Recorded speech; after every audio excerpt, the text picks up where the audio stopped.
Welcome to Sweet Life Beat Life. We hope this video helps. In this video, I will show you how to make delicious kulfi at home, step by step.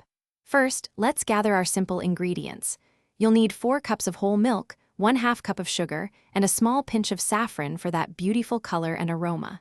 Don't forget 1/4 cup of chopped pistachios and 1/2 teaspoon of cardamom powder. Having everything ready makes the process smooth and enjoyable. Let's get cooking.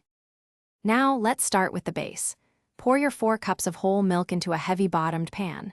Bring it to a gentle boil over medium heat, then immediately reduce the heat to medium-low.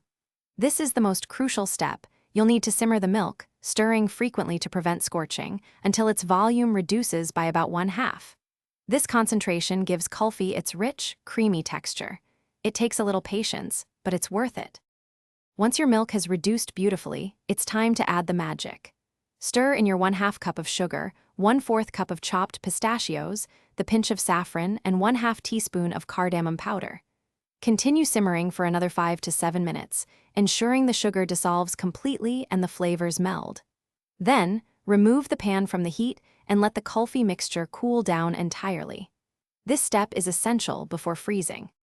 Finally, the moment we've been waiting for, pour your completely cooled kulfi mixture into your chosen molds. You can use traditional kulfi molds or even small paper cups.